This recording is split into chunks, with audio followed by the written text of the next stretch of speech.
मैं आनंद कुमार झा। क्या न्यायपालिका अपना काम सही ढंग से कर रही है क्या? अभी कुछ समय से यह देखा जा रहा है कि न्यायपालिका अपना काम बिल्कुल भी सही ढंग से नहीं कर रही है। और इसके देखिए कई कारण नजर आ रहे हैं कि न्यायपालिका को माना जाता है कि ये अंपायर का काम करेंगे। अंपायर का काम का क्या मतलब हुआ भाई साहब? कि अंपायर का काम का मतलब हुआ कि आप जो रूल बने हुए हैं, जो पार्लियामेंट जो रूल बनाएगी, जो सांसद मिलकर पार्लियामेंट के अंदर जो रूल बनाएंगे, उस रूल के हिसाब से आप जो है वर्डिक्ट देंगे, उस रूल के हिसाब से आप निर्णय देंगे। लेकिन हो क्या रहा है, ये अंपायर साहब तो खुद ही जो है नियम बनाने लग जा रहे हैं और नए नए नियम बना रहे हैं। दो जजों ने राष्ट्रपति जी को ऑर्डर पास कर दिया और संविधान की यहां मुझे लगता है हत्या हो गई है संविधान की, कि जज ने ऑर्डर पास कर दिया है कि आप 3 महीने में जो भी आपके पास विचार के लिए जो भी राज्य भेजता है उसको 3 महीने के अंदर अंदर उसको जो है उसका डिसीजन लीजिए। सुप्रीम कोर्ट की वजह से न्याय जो है ना ये अंधकार में चला गया है। ये गरीब लोगों के लिए ये न्याय की संस्था नहीं रह गई है, सिर्फ अमीरों के लिए। और ये 15-20 जो वकील हैं इनकी वजह से ये न्याय प्रणाली जो है पूरी तरीके से ध्वस्त दिख रही है। बिल्कुल भी एक जज के घर के अंदर रुपए का ढेर मिलता है, जले हुए नोट मिलते हैं। और हुआ क्या, उन जज का ट्रांसफर करके इलाहाबाद हाई कोर्ट में भेज दिया गया, सुप्रीम कोर्ट के जज को हाई कोर्ट में भेज दिया गया। बस इतनी सी सजा मिली है। अगर एक गरीब आदमी के घर में इतना पैसा मिल जाता तो आज वो धक्के खा रहा होता। और इस देश में ये संविधान में ये बताया जाता है कि सबके लिए नियम बराबर हैं। लेकिन अब मुझे इस बात से यकीन हो चुका है कि इस देश में संविधान जो है ये गरीबों के लिए तो सारे नियम हैं, लेकिन अमीरों के लिए, जजों के लिए किसी तरह का कोई नियम नहीं है। सिर्फ राष्ट्रपति जी ये निर्णय ले सकती हैं कि कोई ब्रूटल मर्डर करने वाला, कोई हत्यारा जो है उसको भी जीवन दान दे सकती हैं। लेकिन उनको, मैं जी को पिलर ऑफ डेमोक्रेसी की बात तो सब करते हैं जी, पिलर ऑफ डेमोक्रेसी है। पिलर ऑफ डेमोक्रेसी में 4 लोग आते हैं, ये सबको पता है, लेकिन फिर से मैं बता देता हूं कि पिलर ऑफ डेमोक्रेसी में 4 संस्थाएं आती हैं। इन 4 संस्थाओं में कार्यपालिका, न्यायपालिका, लेजिस्लेटर और साथ के साथ जो है जर्नलिस्ट या पत्रकार आते हैं। और इन चारों का जो है मेन हेड जो है ना वो राष्ट्रपति जी होती हैं। लेकिन ये कपिल सिब्बल, अभिषेक मनु सिंघवी, इन्होंने मुझे लगता है इस संस्था का पूरी तरीके से जो है ना बर्बाद करके रख दिया है और गरीब लोगों को अब इस पे विश्वास नहीं रहा। आज कपिल सिब्बल आए हैं और कपिल सिब्बल आए हैं और आज ये कह रहे हैं कि देश में सबसे बड़ा जो होता है वो संविधान होता है, संविधान से बड़ा कुछ भी नहीं होता। इनसे एक्चुअली क्या है, इनके सामने जो पत्रकार बैठे होते हैं ना उनको सिर्फ बोला जाता है कि आप चुपचाप बैठे रहो, पूछना आपने कुछ नहीं है। देश में, भारत देश में, संविधान में सबसे बड़ा अगर कोई होता है तो वो होती है जनता। जनता चाहे तो संविधान में चेंजेस ला सकती है अपने सांसदों के थ्रू। और अगर यही संविधान सबसे ग्रेट था तो इसमें 100 से ज्यादा संशोधन क्यों हो गए? 100 से ज्यादा संशोधन अभी तक हो चुके हैं और आने वाले टाइम में कितने संशोधन हुए होंगे? क्या ये कुरान हो गया क्या, ये संविधान जिसमें कोई चेंजेस नहीं हो सकते? कपिल सिब्बल, अभिषेक मनु सिंघवी ये सिर्फ जो है लोगों को गुमराह करते हैं, अपने नेतागिरी भी चमकाते हैं और साथ साथ जो है जजों को भी अपॉइंट किया हुआ है। आपको याद होगा 50-55 साल कांग्रेस की सरकार रही है। इस कांग्रेस की सरकार ने सिर्फ यही काम किया है कि जज भी जो है ना इन्होंने अपने हिसाब से बिठवा रखा है। आपको याद होगा अभिषेक मनु सिंघवी का वीडियो आया था जिसमें एक लेडी को वो गोदी में बिठा के कह रहे थे कि मैं तुमको जज बनाऊंगा, जैसा मैं कहता हूं वैसा करते जाओ।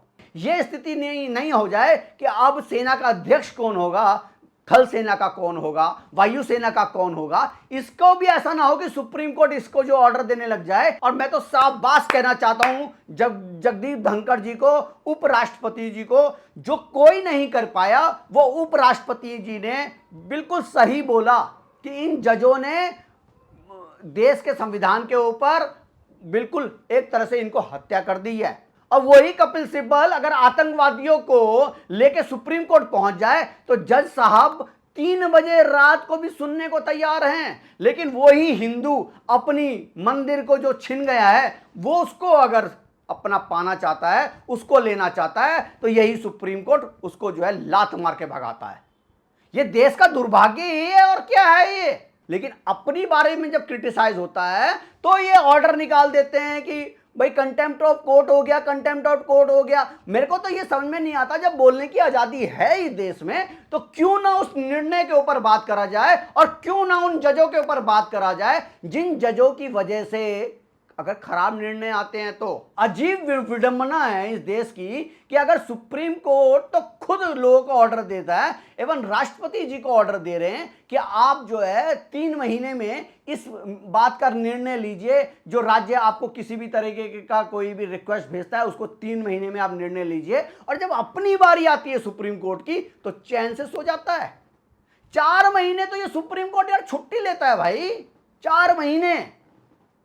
और यही समझिए अपनी बारी में 3-3 साल, 10-10 साल, 30-30 साल तक लोग जूता रगड़ते रहते हैं, लेकिन क्या नहीं आता, समय पे समय मिलता रहता है। अपनी बारी में कुछ नहीं होता। अपनी जो ये सरकार अपनी जब जगह चल रही है वहां सुप्रीम कोर्ट के लिए कोई नियम नहीं बनता, लेकिन देश के गरीब छोटे के गरीब आदमी के लिए सारे नियम बने हुए हैं। उन जजों को क्यों नहीं आपने उसी वक्त ही गिरफ्तार कराया, एफआईआर कराया और पूरी जांच करवाई कि ये जो जज जिनके घर से जले हुए पैसे मिले थे वो किसके थे।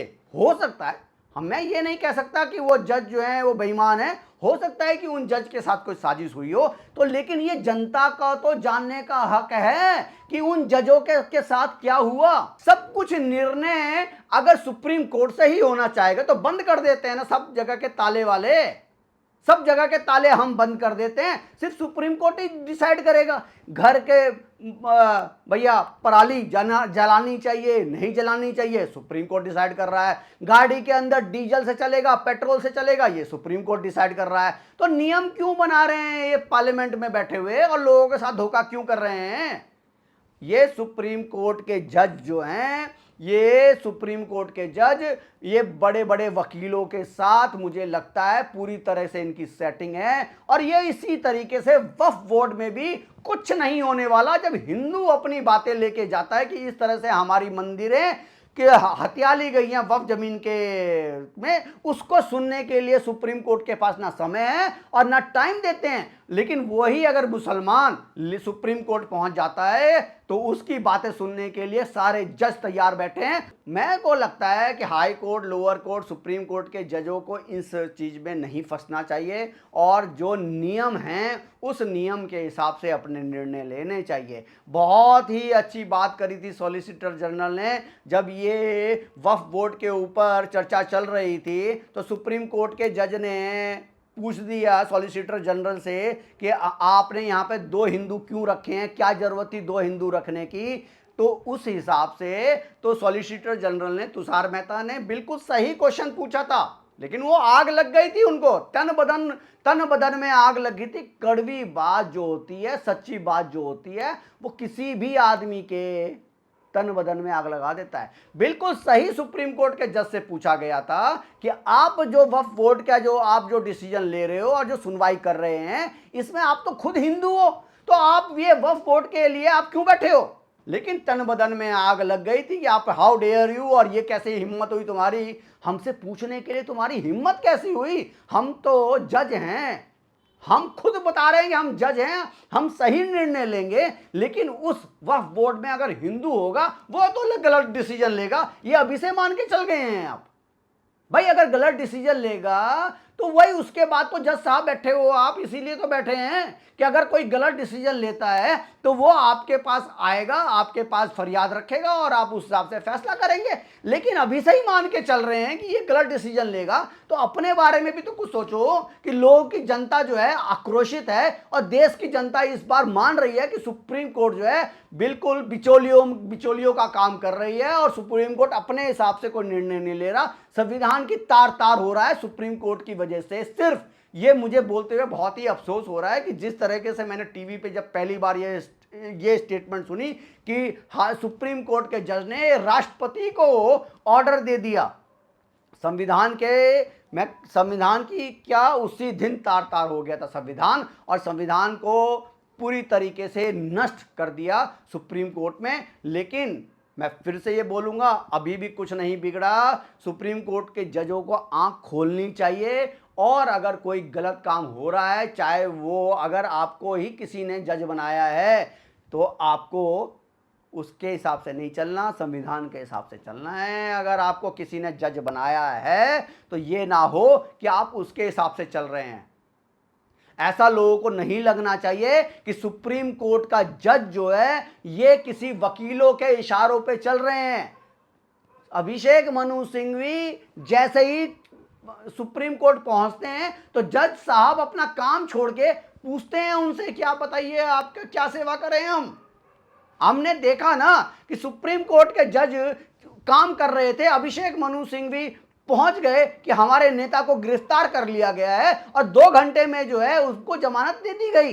राष्ट्रपति जी ने 3 महीने अपने पास किसी निर्णय के लिए फाइल रखी है, जबकि संविधान में कहीं भी नहीं लिखा कि कितना टाइम लगेगा। ये संविधान की हत्या है। चाहे वो राष्ट्रपति जी 2 साल रखें, 10 साल रखें, ये संविधान में कहीं पे भी इसका नहीं है कि आप जो है जल्दी से जल्दी निर्णय करेंगे। और अगर जल्दी से जल्दी निर्णय का आपने ऑर्डर निकाल ही दिया है तो अपने ऊपर भी लागू करिए, और जो केस बनता है उसे जल्दी से जल्दी जो है खुद आगे आके इसको जो है जल्दी से जल्दी सारे निर्णय लेने की अगर आप ऐसे परंपरा बनाते हैं तो ये भी मैं कहूँगा वेलकम है कि लोगों को, गरीब लोगों के लिए भी ये एक होना चाहिए कि आप जल्दी से जल्दी कोई निर्णय लें। आप लोगों को क्या कहना है? और मैं तो कहूँगा इस वीडियो को ज़्यादा से ज़्यादा शेयर करिए, ज़्यादा से ज़्यादा लोगों को बताइए कि सुप्रीम कोर्ट के जो वकील हैं, सुप्रीम कोर्ट के जो जज हैं, उसमें कैसी सांठ-गांठ हैं। ये 5-6 जो वकील हैं, इन्होंने ही सुप्रीम कोर्ट के जज को अपने कब्जे में कर रखा है, और जैसा चाहते हैं वैसा निर्णय लेने को ये मजबूर हो जाते हैं सुप्रीम कोर्ट के जज और लोअर कोर्ट के जज या हाई कोर्ट के जज। आप लोगों को क्या लगता है प्लीज़ कमेंट करिए, और आपको मेरा कंटेंट कैसा लगा, मेरी बातें कैसे लगी, ये भी अगर आप मैसेज करेंगे तो अच्छा लगेगा। बहुत बहुत धन्यवाद आपका।